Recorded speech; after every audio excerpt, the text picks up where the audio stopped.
Breaking news, Senado posibleng pasabugin. Naku po. At ito, impeachment laban kay Vice President Sara Duterte. Magiging dalawa ang trial. Paano nangyari? So yung mga barateros, mga kabiyaya, ito, welcome back to my YouTube channel, Jay Guevara TV nga po pala. Isa sa mga barateros brothers. At ito, pag-usapan natin tong planong pagpapasabog sa Senado. Sino naman kayang tangang gagawa nito? No? Na talagang kung alam niyo sa totoo lang kung may gagawa man nito, 3 tao lang ang nasa isipan ko. Kayo kaya? Comment nyo nga dyan. Sino? Eto, tatanungin ko kayo Kung sakali mang pasabugin ng Senado dahil para matigil ang investigasyon sa darating na mga bagong testigo, sa 14 testigo or 14 brave, di natin alam kung ano yan sila. Sino ang pwedeng may posibilidad na pasabugin ng Senado? A, si Marcos Jr. Letter B, si Alan Peter Cayetano. Or letter C, si Martin Romualdez. Sino sa tatlo? Hindi ko pinaghihinalaan si Senate President Alan Peter Cayetano, disclaimer lang. Isinama ko lang siya dyan para baka sabihin masyado naman tayong bias. So ito pa pinakamalupit, yung magiging trial sa impeachment laban kay Vice President Sara Duterte ay magiging dalawa. Nako, so ibig sabihin, kapag dinesisyonan, ano ba yan, may pumasok sa mata ko. Kapag mga banatero sa delikado to. Alam niyo kung bakit? Halimbawa, etong kampo ni Gatchalian, inimpeach si Sara. Nakalimutan ko lang kung ilan pero alam ko 16 ata. Kung di ako nagkakamali, 16 vote ng mga senador kung para ma-impeach ang etong si Vice President Sara Duterte. Yun ata ang ayon sa konstitusyon. I-comment nyo na lang dyan. Pero alam naman ho natin na itong Gatchalian Block o itong BBM senators may balak atang gawin. Ang balak gawin na i-impeach nila si VP Sara Duterte. Sige lang. So totoo lang ito sa sobrang sawang-sawa na ako sa mga propaganda nitong mga senador na to na nasa kampo ni Gatchalian or tinatawag na BBM senador. Sige lang, go nyo lang. I-impeach nyo lang si Sara. Sabi ko nga sa inyo, lalong-lalo na dyan sa BBM senator, yung mga plano nyo, pasabugin nyo Senado, kuwelyuhan nyo si Marcoleta, kaladkarin nyo yung Cayetano Block, yung mga senador doon, sige lang. Pahirapan nyo si Marcoleta, si Senator Robin, labanan nyo or sabihin nyo na, sige, bugbugin nyo, sige lang. Si VP Sara, impeach nyo, sige lang. Walang problema. Walang problema. Alam nyo kung bakit? Putahin na, sabi ko sa inyo, pag ginawa nyo yan, baka kayo pa mismong maging susi para matanggal sa pwesto si Marcos Jr. Sige lang, galitin nyo pa. Galitin nyo pa ng galitin ng taong bayan. Gustong-gusto namin yan.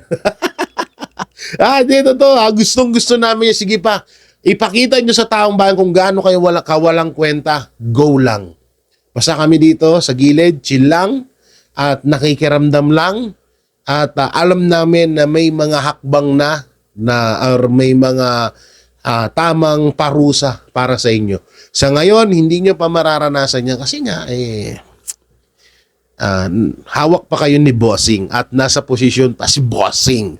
Bossing! Kamusta? Pakyo So mga barateros, eto nga, pag-usapan na nga ho natin itong planong pagpapasabog sa Senado. At ito pang ibang mga issue mapatungkol sa politics world. Ito basahin natin. Tito Tuta Soto. Iginiit na seryoso ang umano'y banta sa Senado. Iginiit ni Senador Tito Soto na dapat seryosohin Ang impormasyong natanggap ng ilang senador kaugnay ng umano'y security threat laban sa Senado matapos lumabas ang mga ulat na nagbabala ang NBI tungkol sa kanilang intel sa posibleng banta sa institusyon.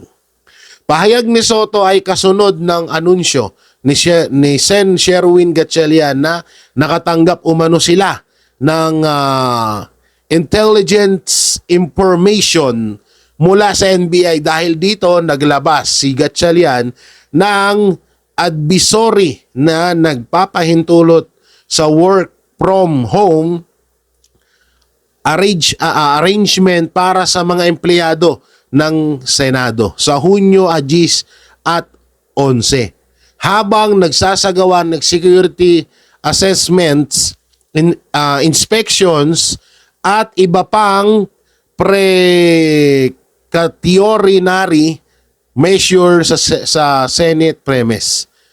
Sa panayam sa media, diretsahan sinabi ni Soto na mataas excuse me, ang antas ng banta batay sa impormasyong kanilang natanggap. Ito malapit dyan. Unang-unang naapektuhan dito yung mga empleyado. Yung iba nga hindi na nga pinapapasok eh. Lalo't pag alam nilang dikit sa Cayetano Block. Pangalawa, kapag sila ang maghihiring, walang threat. Pero kapag Cayetano Block or Cayetano Senators ang maghihiring, may threat. So ibig sabihin, sa totoo lang, hindi naman Senado, hindi naman Senate threat to eh. Ha? Etong threat na sinasabi nyo, threat yan sa inyo. Sa palagay nyo, natitreat kayo kasi mabubuking na naman kayo sa panibagong mga testigo na ilalabas ng 18 Brave Marine. Sa tutusin sila yung etong BBM senador, eto po yung sila yung takot na may mangyari, no, na may mabulgar na naman. Hindi totoo yan yung may threat na yan. At kung totoo man yan, hindi gagawin ng Cayetanos Block yan. At lalong-lalo na ng 18 Brave Marine. Siguro kayo pwede pa, pero sila hindi. At eto pa nga, sabi ng jowa ng boyfriend ni Tito Soto na si Ping Lacson. Babala ni Lacson, pagdinig sa 18 ex-Marines maaaring mauwi sa Karasan. Ay grabe. Talagang grabe ha. Nagpahayag ng pangamba si Sen. Panfilo Ping Lacson na maaaring humantong sa seryosong kaguluhan ng pagdalo ng 18 dating Marino sa pagdinig ng Senate Blue Ribbon Committee, lalo na kung mauwi sa contempt at pag-aresto ang sitwasyon. Posibleng magkaroon ng komportasyon kapag ipinatupad ang arrest order laban sa mga sangkot na maaaring umanong magresulta sa panibagong insidente na putukan sa Senado at magdulot ng matinding kaguluhan. At pagka nagkagulo, nagkakaroon na naman ng putukan, sabi ni Ping Lacson. Dahil dito, nanawagan siya na mas mahigpit na seguridad sa Senado kabilang ang pansamantalang paghihigpit sa pagpasok ng mga bisita upang matiyak na walang makapasok na maaaring magdulot ng banta sa kaayusan at seguridad ng institution. No? So yan yung sinabi ni Senator Ping Lacson. Doon naman ako sa alam nyo, simulat sa poll naman, maayos naman talaga ang Senado. Nakapasok ako dyan eh. So, yung pangangapkap, wala akong nakikitang mali. No? Kasi kailan lang nila to inanunsyo, di ba? So, wala akong nakikitang mali at kulang sa ginagawa ng mga empleyado dyan, para masabi mong makapagpapasok ng granada, bomba, baril. So, wala eh. Wala akong nakikitang ganun. Alam nyo, sa totoo lang, may panibagong plano na naman tong mga tukmol na to. Pwedeng ganito mangyari dyan, mga banateros. Sinasabi nila na merong karahasan na mangyayari. Pero sila din mismo yung gagawa. At kapag nangyari yon, isisisi na naman nila sa Cayetano senators. No? Sa legit senators. Doon na naman nila isisisiyan malamang. Sasabihin na naman nila na tawag dito, papalabasin na naman nila na itong 18 Brave Marine ng laban. Sa madaling salita, itong 18 Brave Marine ay aarestuin nila. Malamang sa malamang. Kapag nagkaroon pa ng susunod na hearing. No? Ewan ko na lang kung papayag. Ngayon, pag ginawa nyo yan sa 18 Brave Marine, sige, gawin nyo. Gawin nyo. Para mas lalo yung, ulitin ko nga sa inyo, para mas lalong magalit ang taong bayan. Grabe, alam nyo, sobrang minamahal ng taong bayan yung 18 Brave Marine na yan ngayon. Ngayon, kapag kinanti nyo yan, puta na, sabi ko sa inyo, yari kayo. Yari kayo sa taong bayan kapag sa oras na kinanti nyo yung mga yan, talagang hindi kayo sasantuhin. At eto pa, oo, syempre, ang tropa pitch ni Soto at ni Lacson, walang iba kundi si Boy Tip. Eto, si Tulpo, oo, bumanat kay Pulong Duterte. Eto, Tulpo, pinagmalaki kay Pulong ang daang-daang lumapit sa kanyang action center. Wow! Bumuelta si Sen Rapi Tulpo sa pahayag ni Davao City Representative Paulo Pulong Duterte na pang mag-asawang alitan lamang umano ang kanyang tinututukan. Iginiit ni Tulpo na hindi lang pampamilyang usapin ang kanyang inaaksyonan kundi pati ang Labor Disputes Committee concerns at iba pang reklamo matagal nang hindi nare-resolba. Aniya, marami na rin siyang natulungang residente ng Davao na sa kanya lumapit para humingi ng tulong. Wow, ha? Hinamon din siya ni Pulong na bisitahin ng kanyang action center upang makita ang daang-daang Pilipinong araw-araw na nagtitiwala sa kanyang serbisyo. Yan, yan po ay sinabi ni Senator Rapi Tulfo. Oo. Pero ang pinupunto kasi dito, Senator Rapi Tulfo ni Pulong, ngayon sobrang daldal yung magkapatid sa 18 Brave Marine. Pero bakit nung nagsalita si Saldico na mastermind si Romualdez Marcos Jr., Lisa Araneta Marcos, at Sandro Marcos, at iba pang mga congressman. At dawit din pa lang yung kapatid dyan, bakit tahimik yung bibig mo? Hindi, sa totoo lang, doon kami nagtaka sa iyo eh. Lalo na yung katulad ko na isa sa mga tigahanga mo, doon kami nagtaka na tangina, andyan na si Rapi Tulfo sa Senado, andyan na ang si Erwin, wala akong masyadong talaga ring ewan ko, pero basta ang bukang bibig namin nung panahon na naniniwala pa kami sa'yo.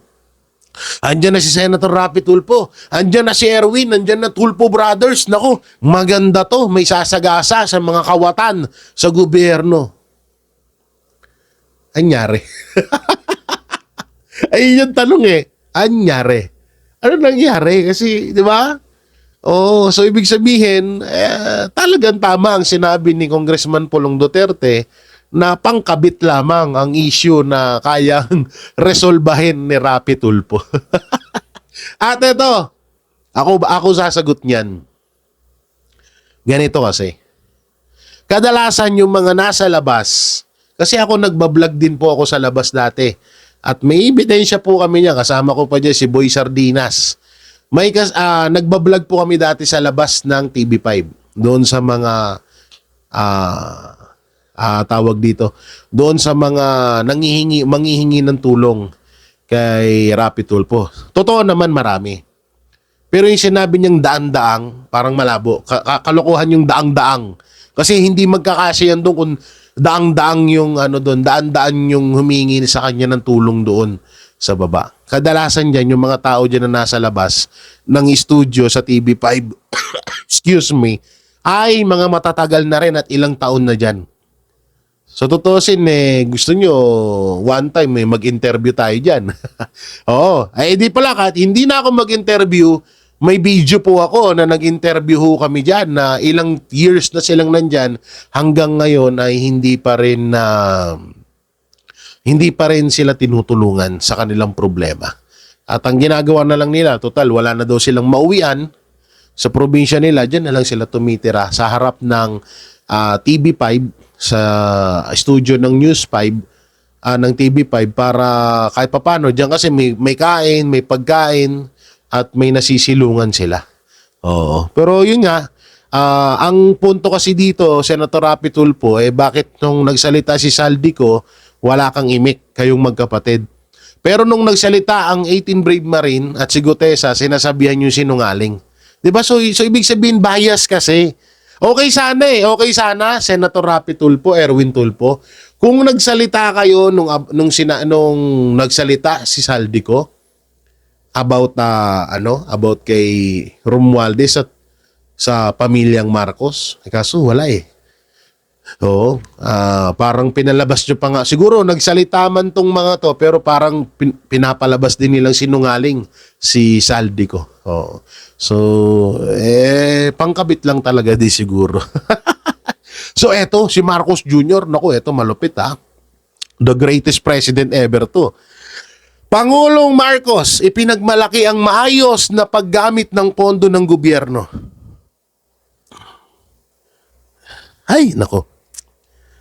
So, biglang sumakit yung ulo ko Parang parang hina-high blood ako O yan, mga banatero, sabi ni Marcos Jr., ipinagmalaki niya ang maayos na paggamit ng pondo ng gobyerno. Maayos naman daw pala. Kaso sa bulsa ng mga buhayan na pupunta. Ipinunto ni Pangulong Ferdinand Marcos Jr. ang kahalagahan ng maayos na paggamit ng pondo ng gobyerno matapos niyang ihayag ang mabilisan na pagtatayo ng bagong gusali sa San Francisco High School sa Quezon City. Sa pagbisita sa paaralan, wait lang, may naalala ko. 2026, wala pa rin mga school na itatayo. Ngayon na may naitayo na high school, ay kaagad na okay, gets ko na ngayon Okay, tuloy natin yung pagbasa. Sa pagbisita sa paaralan, sinabi ni Pangulo na patunay ang proyekto na may konkretong napupuntahan ng pondo ng bayan kapag nagagamit ng tama. Ito yung sabi ni Pangulong Marcos kapag ang pera ng gobyerno ay ginagamit sa tama, ito ang kaya nating gawin, ani ni Marcos. Dahil sa karagdagang pasilidad, inaasahang mababawasan ang kakulangan sa silid-aralan at hindi na kailanganing magsagawa ng shifting o double shift classes para sa mga estudyante, ani ni Marcos Jr. Tangina talaga. Kasi nung nakaraan, naalala ko, alam niyo kung ba't ako natatawa. Hinahanapan natin si Marcos Jr. ng mga eskwelahan itong 2026 kasi wala pang masyadong Ang lakas mo mangbudol, no? Hindi totoo lang, ang lakas niya mangbudol, no? Biruin mo yun, isang high school, so although okay yun, walang problema na may naitayo dun, pero hindi naman sa buong Pilipinas yun Alalahanin mo President Bongbong Marcos, ipapaalala ko lang sa'yo na presidente ka. Hindi ka mayor ng Quezon City, hindi ka congressman ng Quezon City na para nakapagpatayo lang dyan ng high school dyan sa Quezon City, pinagmalaki mo na sa buong Pilipinas na maayos ang pondo. Ay, alam mo, ewan ko na lang kung saan mo ilalagay ang kakapalan ng mukha mo. Kaya nga nagkakagulo-gulo ngayon dahil naubos na yung pondo sa kakanakaw ng mga kasamahan mo at sinasabing kasama ka pa dun. Tapos sasabihin mo sa amin ngayon maayos ang ng pondo. Ewan ko sa'yo. Ewan ko talaga. Iba na talaga ang sistema ng utak talaga nito ni idol nyo. Kaya sabi ko, ang naniniwala na lang sa pinagsasabi ni Marcos Jr. ay kailangan nyo na hong magpa-check up. So eto po, may ipapanood po ako sa inyong video na dito natin malalaman kung magiging dalawa ba ang impeachment trial laban kay Vice President Sara Duterte. Eto po, panoorin natin. Dapat i-resolve ho muna nila yung leadership kasi maaaring hindi natin matanggal yung posibilidad na maaaring magkaroon ng dalawang impeachment in terms of kung sino ba talaga yung kikilalanin hanggat hindi ito nare-resolve na kung sino talaga ang lehitimong leadership. Nasa linya po ng ating komunikasyon si Professor Eric De Torres, isa pong political analyst. Prof, good morning po. Jade at Admar po ang inyong mga kasama. Maraming salamat po sa inyong oras. Good morning po Sir Edmar at Sir Jade at sa mga tagapakinig po at sumusubaybay sa ating pong programa. Opo. Sa kasalukuyang setup ngayon ng Senado na pinangungunahan nga nitong acting Senate President na si Win Gatchalian, Prof, o itong Gatchalian Block, sa tingin po ninyo mapapadali ang conviction sa impeachment po ni Vice President Sara Duterte kung gagamitin po yung kanilang voting formula sa halip na 16 votes ay 12 votes po, pwede ba yon? Nako, alam nyo, una sa lahat, napakahalaga ho na i-resolve ho muna ng Senado ang liderato. Kasi kung babalikan ho natin, ang dami ho nagsalita na mga legal opinions ho pagdating dito. Ito ho yung hindi natin tinatanong at hindi ho na itatanong. Kung talagang lehitimo ang pagiging Senate President ni Win Gatchalian at itong 12 sinasabi nilang sila ang bagong mayorya. Bakit hinalal siyang Senate pro tempore at ang title niya pa lang ngayon acting Senate President. So ibig sabihin nito kung acting ka at kung talagang may legitimacy yung 12 na tumayo at sinasabing kayo na ngayon ang bagong mayorya, bakit acting pa rin din siya? Hindi ba? So dito pa lang makikita mo yung crisis at saka yung banggaan talaga ng dalawang panig because as far as we are concerned at klarong-klaro yan, hindi pwedeng gamitin yung argumento nung mga nakalipas na naging kaso before kasi nagbago na siya di ba? So lahat yan, dalawang bagay. All road leads to the 2028 elections, impeachment of VP Sara, and thirdly, the flood control program. Yan naman talaga ang pinaka takbo o ng sitwasyon kung bakit talagang yung power play kitang-kita natin. At ang pinaka nakakalungkot dito, Sir Jade, yung taong bayan, yung ating mga kababayan na kung saan hanggang ngayon nangangarap na magkaroon ng maayos na liderato at mismong mga ating mga politicians o mga politiko at ang mga senator kanya-kanyang bangayan. So that this also shows and reflects the kind of leadership that we have. The failure basically of the government to mitigate and all forces ng society and political forces ay makontrol. So that gives us a very idea of how lack of leadership basically is at play here. Ang problema po, Prof, ay mismong Malacanang, ang Kongreso ay kinikilala po si Senate o Acting Senate President Win Gatchalian dyan po sa Senado. Alam nyo, yun nga rin din nga yung isa, to legitimize yung 12 at alam nyo, yun nga yung sinasabi kong paulit-ulit, yung labanan ng naratibo. Kasi yun ang naratibo nila, pero ang tanong, yung bang naratibo nila ay naaayon sa batas at naaayon sa konstitusyon. Yun ang mahalaga po dapat natin ditong suriin. Kasi siyempre sasabihin nila na kikilalanin nila yan kasi yung interest nila at the end of the day, pwede natin sabihin nila paulit-ulit na hindi nakikialam ang palasyo and so on and so forth. Pero paano kung hindi makikialam? Lahat ng legislative agenda mo nakaangkla sa Senate presidency at sa Senado at sa galaw basically ng legislatura. So malabong sabihin na walang pakikialam dyan.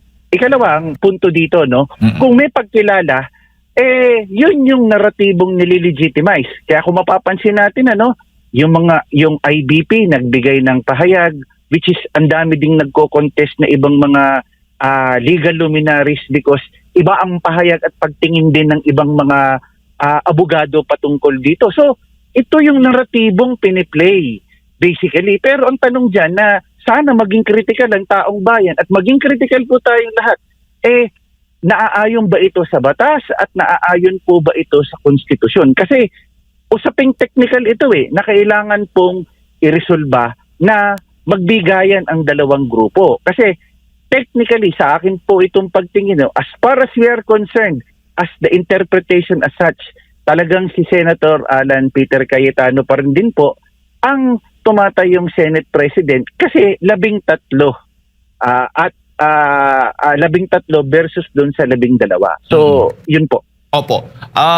Official lang ipinadala ng Senate Impeachment Court sa ilalim nga ng pamumuno ni Acting Senate President Sherwin Gatchalian yung notice of pre-trial conference sa kampo po ni VP Sara at ng House Prosecution na panel. Dapat bang kilalanin ito ng kampo ng pangalawang Pangulo?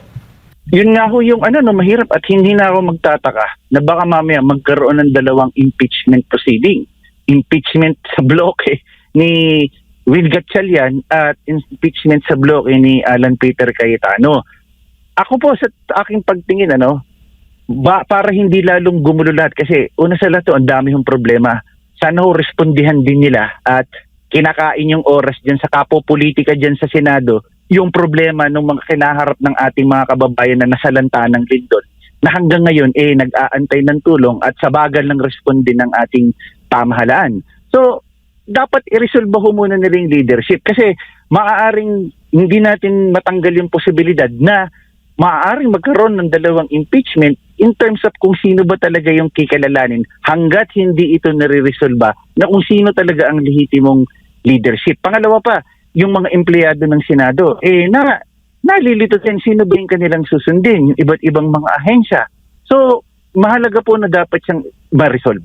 Opo, sampulan na nga yung Blue Ribbon Committee, nagkaroon ng dalawang hearing, Prof. Tama po. Tignan niyo ho, kung susuriin natin yung nangyari ng Lunes, ano ang sinasabi ng Blue Ribbon Committee? Hindi sa hearing, meeting. So, ibig sabihin nun, lahat dahil acting si Senator Win Gatchalian, lahat ng basis ng kanyang inappoint dun sa mga committee ay hindi pwedeng mag-assume kasi alam nila, tingin ko pare-pareho na walang na challenge at walang justification yung 12. So, yun lang yun kung talagang malakas ang loob nila at talagang may tinutungtungan silang legal basis, eto tanong ko, bakit acting? At bakit Senate pro tempore? Kasi kung tatayo at nung ginawa nila nung June 3, yung pagtawid dahil mayorya na si Chis Escudero, bakit hindi automatic we nominate Senator Win Gatchalian as the new Senate President? Bakit pro tempore and then naging acting? Di ibig sabihin doon pa lang, 'di ba? Alam nila sa sarili nila na hindi shockproof yung tinutungtungan nilang argumento at basihan. Prof, dapat bang magkaroon po sila ng special session? Kayo sang-ayon po doon? Ako po, hindi. Ang una nilang gawin, i-resolve nila muna yung leadership bago magkaroon ng special session. Kasi pag nagpatawag sila ng special session, kaninong special session yan? Special session ng bloke ni Win Gatchalian na kinikilala ng Malacanang? As far as we are concerned, Senate President pa rin din naman si Alan Peter Cayetano. So, sinong bloke ang ipapatawag? So may power struggle mangyayari. Lalo lang lalalim ang problema, mas lalong kawawa yung taong bayan. Wala na silang nagagawang trabaho. At pagsampa at simula niyang impeachment, wala nang magagawang mga legislative agenda yung mga yan. Dahil lahat, kanya-kanyang papugian, kanya-kanyang pagalingan, at kanya-kanyang basically media mileage kung sino ang magaling at sino yung nasa side na, hindi mo na nga alam kung sino ngayon yung nagsasabi ng totoo o sino talaga yung nagsasabi ng nasa side ng kabutihan.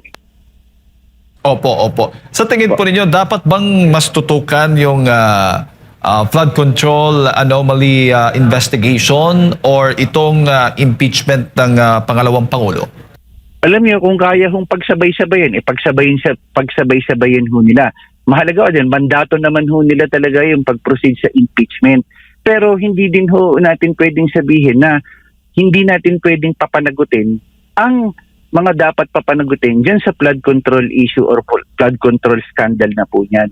So para po makross-examine, magkaharapan na sino ba talaga yung nagsasabi ng totoo, tingin ko mahalaga ho na dapat ho pagsabayin ho yan. Mag-exert ho sila ng effort dahil ang dami hong oras at trabaho hong nasayang dahil ho sa girian ho ng dalawang kampo at hindi maresolbang liderato ng Senate presidency.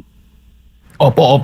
May kinalaman ho ba yung pagpapahigpit ng seguridad dyan po sa Senado sa investigasyon sa flood control anomaly ng paksyon po ng Cayetano Black sa panguna din po ni Senator Marcoleta? Prof, considering na may mga iba pang mga testigo ang lalabas, sabi nga ni Attorney Levy Baligod doon sa kanyang mga panayam, nasa 14 at possible pang madagdagan ng 7 yung mga lalabas at magsasalita laban nga po doon sa mga sangkot nitong anomalya sa flood control. Maging si Senate President Alan Peter Cayetano kasi duda po doon sa intel na nakuha po ng ilang senador. Sabi mula daw sa NBI at wala raw sa USAA at hindi lahat ng mga senador ang nakakaalam po doon sa intel po na yan. Ano po masasabi po ninyo? Hindi na rin din ho natin nga alam kung ano yung katotohanan kasi minsan, sinasabi lang ba ito para diversion o tactics para ma-divert yung attention ng mga tao at magkaroon ng pagkiling, i-heightened na naman yung sitwasyon. Sa totoo lang po, hindi nakakatulong. Nakakatulong kasi sobrang politika po just to grab that majority and power basically at play. So, walang tingin ko, rin din ho yung basihan kung NBI ho yung nagsabi, maglabas din ho sila. Of course, for security reasons or for security purposes, pwede naman ho nating tignan ito ng walang politika na kung talagang may safety, karapatan din ho ng malaman ng bawat senador at hindi lang po yun, ng bawat empleyado ng Senado na mayroong ganyan hong klaseng threat. Kasi hindi lang naman ho usapin dito yung seguridad ng mga senador Usapin din dito yung seguridad ng lahat po din ng mga staff at mga empleyado ho sa Senado. Opo. Bago ko ipasa kay partner Admar, Prof, papaano ho ba sa tingin po ninyo ito matutugunan o matatapos considering nga ang both camp ay hindi talaga ang magpapatalo pagdating po sa Senate leadership? Ako, tingin ko nasa tama hong pag-uusap. Pangalawa ho, ang pinakamaayos ho dyan na bagay is yung sinasabi ho ng batas. Ngayon, kung wala ho talagang balak mag-give in sa bawat isa, nararapat po talaga na mag-step in na po ang Korte Suprema. Yun lang po talaga napaka-delicate na issue sapagkat ito po ay realm ng isang branch ng government na independyente at ito po ay political exercise at political in nature. So, naiintindihan din ho natin ang Korte Suprema na very cautious sa pagbibigay at ng desisyon at pag-aaral mabuti kung paano din nila ito tinitignan. Yun lang po, sa takbo ng mga sitwasyon, wala ho talagang balak mag-give way. Ang isang bloke ay sinasabing sila talaga, ang isa naman ay existing, ganon. So, talagang napakahirap po para po sa takbo ng atin pong bansa ngayon. Prof, magandang umaga, si Admar po ito. Makatutulong good po morning ba po. sa imahe ng administrasyon yung pagpapahayag agad ng Malacanang na yung pagpanig nila sa isang paksyon po sa kabila ng pag-question pa rin po sa legalidad ng kanila pong ginagawa? Kasi though meron ng pag-question dito ng isang guro sa Korte Suprema pero hindi pa alam talaga, inaantay pa kung sino talagang legal dito. Prof. Ay hindi ho nakakatulong. Ang kailangan ho siguro na pagsumikapan ng Malacanang o ng palasyo ay magtrabaho hong mabuti. Mag-responding mabuti doon sa mga kababayan ho nating nasalanta ho ng lindol at ito na naman ho magtatag-ulan pag-igtingin. Tandaan ho natin, makikita ho natin, napapansin ho natin sa araw-araw, wala ho yung news dun sa nangyari ho dun sa mga kababayan ho natin sa Mindanao eh. Lahat ang unang spin kaagad pag nagpa-press con po sila ay patungkol ho kaagad dun sa liderato nito, nililegitimize ho nila. Mahirap hong mag-legitimize ng isang bagay na wala ho munang una sa lahat basihan o questionable pa po na kailangan ho muna nitong i-resolve. Ikalawa, nawawala ho yung yung sitwasyon na kung saan yung appreciation ho natin ng separation of powers.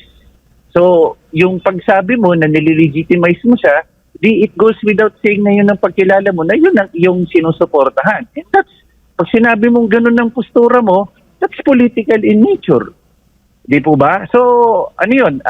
Just because itong bloke na to associated dito, yun ang kinikilala mo. So, ako, tingin ko, political in nature at hindi siya lalong nakakatulong. Tingin ko, dapat nga sa mga press conference, unahin nila at ipakita nila, i-assure nila sa ating taong bayan na unahin nila ano yung pinaggagawa nila o ginagawang responding pangunahin doon sa mga nasalanta ng lindol rather than araw-araw puro banat at saka tira na lang sa politika yung nangyayari, which is na napapagod at nakaka-frustrate sa parte po ng taong bayan.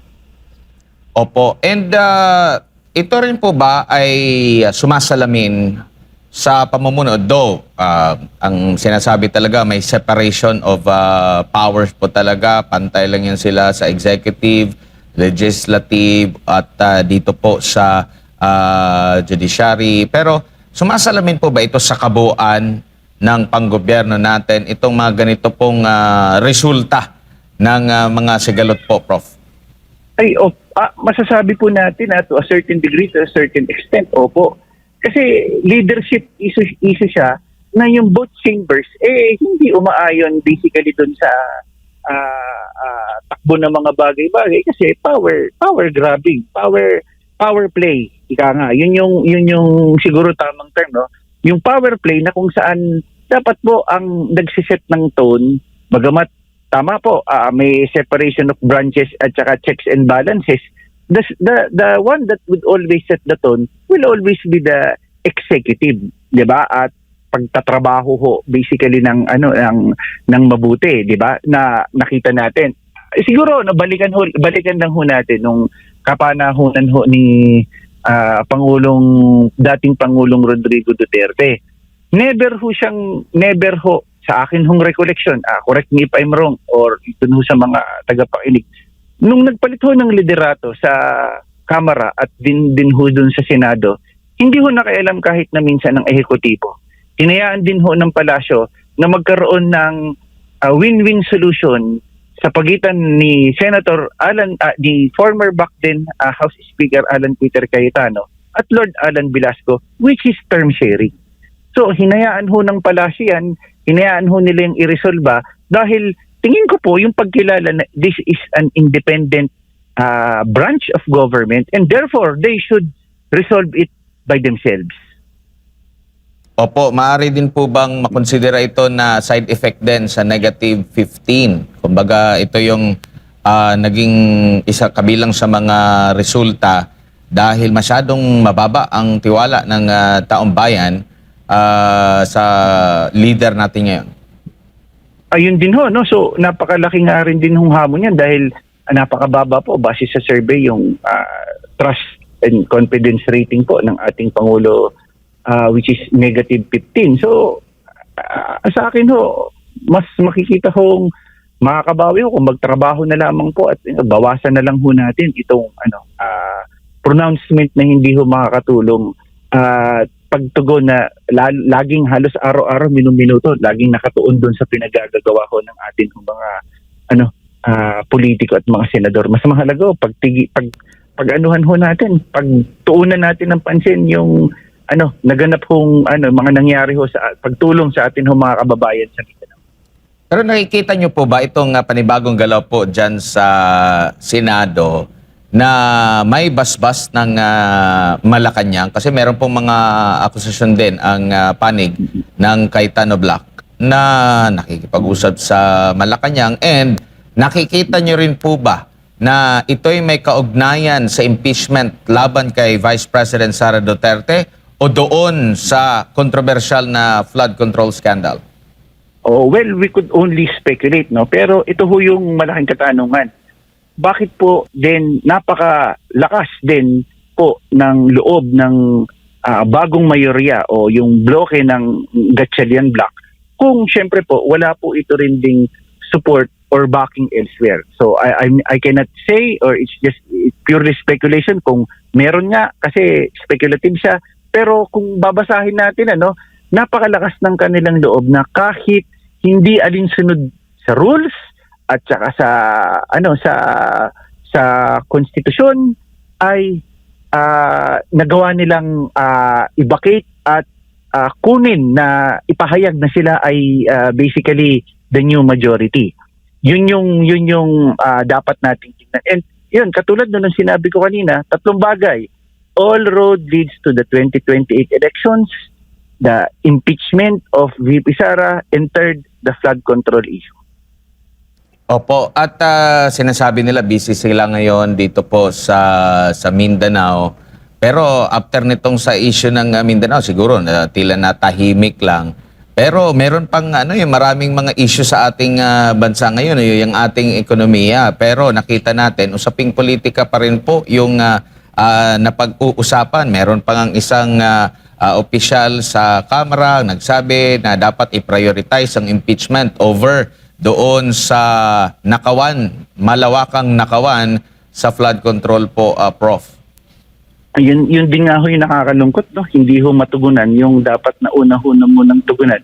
Which is yun hong kabuhayan, yung ekonomiya, yung inflation, yung pagtaas ng piso sa dolyar, yung halos linggo-linggo, hindi mo alam kung bababa o tataas yung presyo ng gasolina. Trabaho, ito ho yung dapat na pinagtutuunan ng pansin. Yun nga ho, yun yung pahayag ko nga ho kanina, pagkada press conference, wala hong bagong magandang sinasabi. Ang pinaka-highlight din ho na napipick up palagi yung pronouncement ng Banat pagdating ho sa politika. Wala ho tayong naririnig na maganda. At yun ho yung critical dito sa atin ho mga mambabatas. May mga iba ho mga mambabatas lalo na sa Senado na yung bagong Mario Yaquisio pupunta ho doon sa Mindanao para malaman niya. Hamunin ho natin sila. O yung Kamara, sabi, sweldo nila, ibibigay daw nila. Hamunin din natin yung mga senador.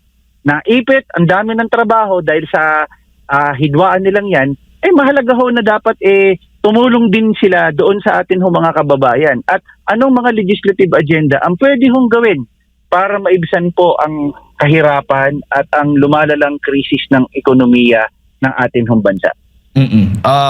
Prof, si Jade po ulit ito. Sabi po ng Malacanang, sa mata ng Malacanang, sa mata ng ehekutibo, wala pong matatawag na constitutional crisis ngayon. Anong masasabi po ninyo?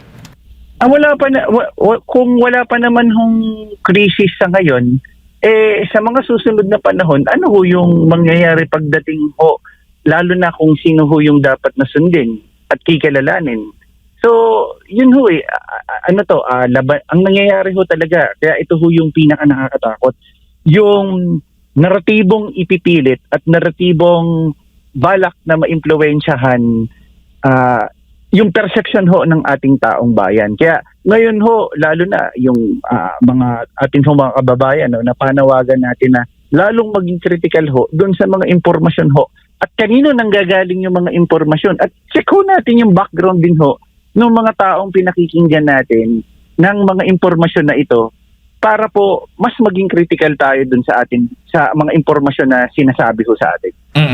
Huli na lang, Prof, ang sabi doon lang po sa impeachment issue kasi ipinahayag po ni House Leader Prosecutor Jervil Luistro na magagalit po yung mga Pilipino kung i-delay po lalo itong impeachment trial batay po sa mga survey kasi daw super majority po sa mga Pilipino ang nag-aantay sa trial. Anong masasabi po nyo doon? Hindi ko ako makapagkomento kasi hindi ko alam kung anong survey yung sinasabi niya. Pangalawa, ayan naman may kalendaryo may kalendaryo na.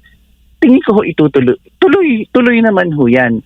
Ang katanungan lang ho dyan, humaging handa ho tayo at kung hindi ho ma-resolve yung Senate leadership, baka dalawang impeachment proceedings ang mangyari. Hindi ho confusion taong bayan. Lalo ho tayo magkakaproblema ho pagdating ho sa ganyan. Tingin ko hindi ho usapin kung sinong kung sino ang kung matutuloy ho siya. Ang tingin ko dapat ho natin paghandaan at tignan yung posibilidad na dalawang impeachment trial yung mangyari sa dalawang bloke pag hindi na-resolve yung sigalot doon sa issue ng leadership. Alright. Siguro Prof, yung mensahe po ninyo sa lahat po ng ating mga kababayan, lalo na po sa mga kababayan nating naapektuhan po nitong lindol. Opo, yun, panawagan din ho natin sa ating ibang mga kababayan, sa mga ibang pribadong sektor, na sana po magpagdasal ho natin yung ating po mga kababayan na nasalanta ng lindol, kung ano ho yung maaari ho nating maitulong kahit po sa maliit na paraan, matulungan din ho natin sila. Patuloy ho tayong natin ipagdasal, alam ko ho, mahirap, pero ipagdasal ho natin yung ating hong mga leader na sana po kung matitirang malasakit at pagmamahal ho sa ating taong bayan at sa kapwa nating Pilipino. Dami ho sa totoo lang na problema, pero puro politika pa rin din ho yung iniintindi natin. At sana po, mas lalo ho nating tatagan yung atin hong panalangin sa buong may kapal. Yun lamang po. Prof, maraming salamat po at good morning po sa inyo. Good morning po. Ayun po mga kababayan, si Professor Eric De Torres, So mukhang may plano talaga, no? Grabe yung napanood natin dito kay Proof. So talagang may plano talaga sila. Baka nga ang gawin nila dyan ay pagbotohan ng Gatchalian senators or Gatchalian group or BBM senators na i-impeach nila talaga si BP Sara sa 12 boto ng senador. No? Kasi ang nasa rules ata talaga ay 16. So kung 12 sila, kulang na kulang. Baka yun talaga yung gusto nilang gawin. Diba? Baka yun talaga yung plano simulat sa pool. At double purpose nga to. Hindi makakapag-hearing or tutuldukan nila yung hearing sa Blue Ribbon at may impeach nila si BP Sara.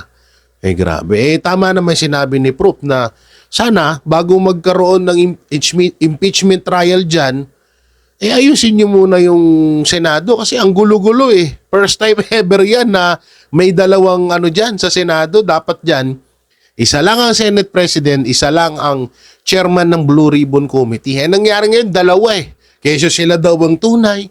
Putay na paanong tunay, illegal nga yung ginawa nyo mga ulupong kayo. Hanggang ngayon nga Senate tempor, diba? Acting Senate President pa rin ang tawag sa'yo.